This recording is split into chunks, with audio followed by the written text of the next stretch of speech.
Hola amados, este es el video número 7 de la introducción a la carta de Judas.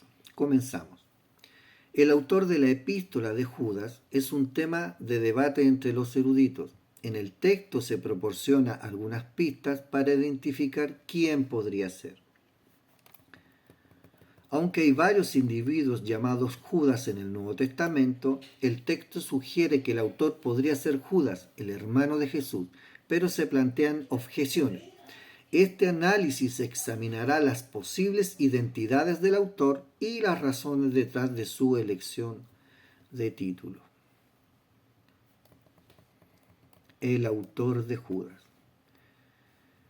¿Quién era el Judas o Judá que escribió esta carta? Se identifica como siervo de Jesucristo y hermano de Santiago. En el Nuevo Testamento hay 5 que se llamaban Judas. Número 1. Está el Judas de Damasco, en cuya casa estaba orando Saulo después de su conversión en el camino de Damasco. El libro de los Hechos, capítulo 9, versículo 11. Número 2. Estaba Judas Barsabás, una de las autoridades de los concilios de la iglesia que, juntamente con Silas, fue portador a Antioquía de la decisión del concilio de Jerusalén cuando se abrió la puerta de la iglesia a los creyentes gentiles. Eso está en el libro de los Hechos, capítulo 15, versículos 22, 27, 32. Este Judas era también profeta, como dice el mismo capítulo en el versículo 32. Número 3. Está Judas Iscariote. Ninguno de estos tres se ha considerado en serio que pudiera ser el autor de esta carta. Judas Iscariota, por obviedad, no podía haber sido porque se suicidó. 4. Está el segundo Judas del grupo apostólico. Juan le llama Judas, no el Iscariote. Juan 14, versículo 22. En la lista que nos da Lucas de los 12, figura un apóstol al que la versión Reina Valera llama Judas, hermano de Jacobo, que está en Lucas 6, versículo 16, y en Hechos 1, versículo 13. Si hubiéramos de depender solamente de la versión Reina Valera, creeríamos que teníamos aquí un serio candidato a la autoridad de esta carta. Y de hecho, Tertuliano llama al autor el apóstol Judas. Pero en el original griego, a este se le llama simplemente Judas de Santiago. Este es un modismo muy corriente en griego y casi siempre quiere decir no hermano de, sino hijo de. Así que Judas de Santiago no es en la lista de los 12 Judas el hermano de Santiago, sino Judas el hijo de Santiago, como muestran todas las traducciones más recientes. Número 5. Está el Judas que era hermano de Jesús. Mateo 13, versículo 35, Marcos 6, versículo 3. Si alguno de los Judas del Nuevo Testamento fue el autor de esta carta, tiene que haber sido este, porque sólo él podría ser llamado en verdad el hermano de Santiago. ¿Se ha de tomar esta breve carta como de Judas el hermano del Señor? En ese caso merecería un interés especial, pero existen objeciones. Número 1. Si Judas, para usar la forma de su nombre con la que estamos más familiarizados, era hermano de Jesús, ¿por qué no lo dice? ¿Por qué se identifica como Judas el hermano de Santiago y no como Judas el hermano del Señor? Sin duda es una explicación suficiente el decir que se resistía a aplicarse un título tan honorable. Aun siendo cierto que era hermano de Jesús, prefería, por humildad, llamarse su siervo, porque Jesús era no solo su hermano, sino también su Señor. Además, Judas, el hermano de Santiago, no es probable que saliera nunca de Palestina. La iglesia que conocía sería la de Jerusalén, de la que Santiago era la cabeza indiscutible. Si estaba escribiendo a las iglesias de Palestina, su relación con Santiago sería la que se subraya más naturalmente. Después de pensarlo un poco, nos sorprendería más el que Judas se llamara el hermano de Jesús, más bien que el siervo de Jesucristo. Número 2. Se ha objetado que Judas se llamara siervo de Jesucristo, lo que equivaldría a llamarse apóstol. Siervo de Dios era el título de los profetas en el Antiguo Testamento, como lo dice el profeta Amós, capítulo 3, versículo 7. Porque no hará nada el Señor Dios sin revelar su secreto a sus siervos los profetas. Lo que había sido un título profético en el Antiguo Testamento se convirtió en un título apostólico en el Nuevo Testamento. Pablo se identifica como siervo de Jesucristo en Romanos 1, versículo 1, en Filipenses 1, 1. Se le llama el siervo de Dios en las epístolas pastorales, en Tito 1, versículo 1. Y ese mismo título se lo aplica a Santiago, Santiago 1, 1. Se concluye, por tanto, que al llamarse siervo de Jesucristo, Judas está aplicándose el título de apóstol. A esto se le pueden dar dos respuestas. Primera, que el título siervo de Jesucristo no está confinado a los 12, porque se lo da Pablo a Timoteo, Filipenses 1:1. La segunda, que aun cuando se considera un título apostólico en el sentido más amplio de la palabra, encontramos a los hermanos del Señor asociados con los 11 después de la ascensión, libro de Hechos, capítulo 1, versículo 14.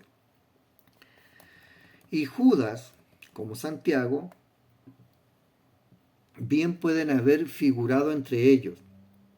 Y se nos dice que los hermanos de Jesús eran importantes en la obra misionera de la iglesia. Primera de Corintios, capítulo 9, versículo 5. La evidencia de que disponemos tiende a demostrar que Judas, el hermano de nuestro Señor, fue uno de los miembros del círculo apostólico y por tanto el título siervo de Jesucristo se le puede aplicar perfectamente. Número 3.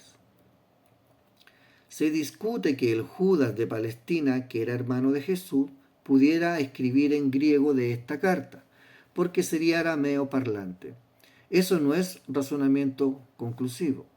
Judas conocería probablemente el griego porque era la lengua franca del mundo antiguo, que casi todo el mundo conocía y usaba además de su lengua materna. El griego de Judas es áspero y vigoroso.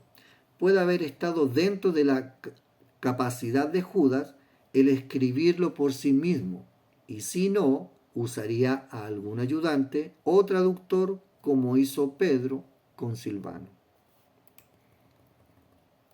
Número 4. También se puede arguir que la herejía que ataca a Judas es gnosticismo y que éste era una manera griega de pensar más bien que judía. ¿Y asunto de qué se puso el Judas de Palestina a escribir a los griegos? Pero es un hecho sorprendente acaso de esta herejía que es lo opuesto del judaísmo ortodoxo. La regla de toda vida judía era la santa ley. La creencia básica de la religión judía era que no hay más que un solo Dios. La creencia judía en los ángeles se había desarrollado considerablemente. No es ni mucho menos difícil de suponer que, cuando algunos judíos entraran en la fe cristiana, se pasaran al otro extremo. Es fácil imaginar que un judío que hubiera sido toda la vida un siervo de la ley, que descubriera de pronto la gracia, se entregara al antinomismo como reacción contra su anterior legalismo y reaccionara de manera parecida contra la fe judía tradicional en un Dios único y en ángeles.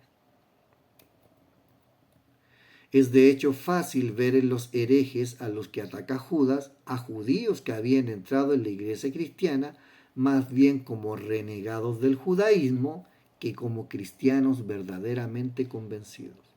Número 5. Por último, se podría objetar que si se hubiera sabido que esta carta era obra de Judas, el hermano de Jesús, no habría tardado tanto en entrar en el Nuevo Testamento. Pero antes del final del siglo I, la iglesia era mayoritariamente gentil y a los judíos se los consideraba enemigos y calumniadores de la iglesia.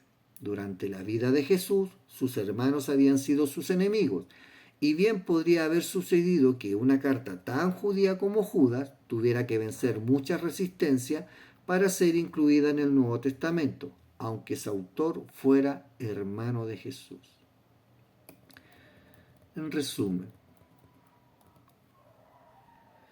la epístola de Judas es escrita por alguien que se identifica como siervo de Jesucristo y hermano de Santiago.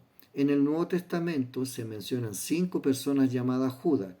3 de ellas no son consideradas seriamente como autores de esta carta: Judas de Damasco, Judas Barsabás y Judas Iscariote. El cuarto Judas mencionado es el hermano de Jacobo, pero en el original griego se le llama Judas de Santiago, que interpreta como hijo de Santiago. Tertuliano lo llama el apóstol Judas, aunque algunas traducciones más recientes lo llaman Judas, el hijo de Santiago. Esto sugiere que Judas, el hermano de Santiago, podría haber sido miembro del círculo apostólico. Sin embargo, surgen objeciones para considerar a Judas, el hermano de Jesús, como autor. En primer lugar, no se identifica directamente como hermano de Jesús, lo que podría deberse a su humildad. Además, se argumenta que no habría salido de Palestina y que su relación con Santiago, líder de la iglesia en Jerusalén, sería más relevante si estaba escribiendo a las iglesias de Palestina. Otra objeción es que Judas podría no haber dominado el griego, ya que se considera arameo parlante. Sin embargo, el autor podría haber conocido el griego debido a su prevalencia en el mundo antiguo. Finalmente, se argumenta que la herejía atacada a la carta es más una reacción al judaísmo tradicional que una influencia griega. Esto podría explicar por qué un judío como Judas escribiera a los griegos. La carta podría haber enfrentado resistencia para ser incluida en el Nuevo Testamento, incluso si su autor fuera el hermano de Jesús, debido a la creciente mayoría de creyentes gentiles en la iglesia y la posible hostilidad hacia los judíos en ese contexto. Reflexión. El debate sobre la identidad del autor de la epístola de Judas es un ejemplo de cómo la historia y la interpretación de las escrituras pueden ser complejas y desafiantes, independientemente de quién sea el autor. Lo importante es el mensaje que la carta transmite a los creyentes. Esta carta nos insta a permanecer arraigados en la fe, a defenderla contra las herejías y las influencias negativas. También enfatiza la importancia de recordar las palabras de los apóstoles y mantener una fe sólida. Como creyentes, debemos centrarnos en ampliar estas enseñanzas en nuestras vidas y mantener una relación cercana con Jesucristo, sin importar quién sea el autor de la carta. La palabra de Dios sigue siendo relevante y poderosa para guiar nuestras vidas y fortalecer nuestra fe. Así es que, amados, los invito al próximo video en donde estamos en esta introducción a la carta de Judas, para que la serie que estamos haciendo y en el momento que comencemos a hacer esta interpretación y este análisis de los textos más en profundidad, tú tengas un contexto histórico, cultural, religioso de cómo la carta de Judas se escribe, las situaciones que se estaban viviendo, las enseñanzas que él quiere transmitir, el propósito, el sentido y todo lo que eso estaba detrás de la carta en el contexto que Judas está viviendo. Que el Señor te bendiga, y el próximo video es el número 8 y es la finalización de esta introducción. Es un poco larga, por eso la he querido dividir en diferentes videos para que no sea un video tan largo y tan tedioso. Que el Señor Jesucristo les bendiga. Nos vemos en el próximo video número 8.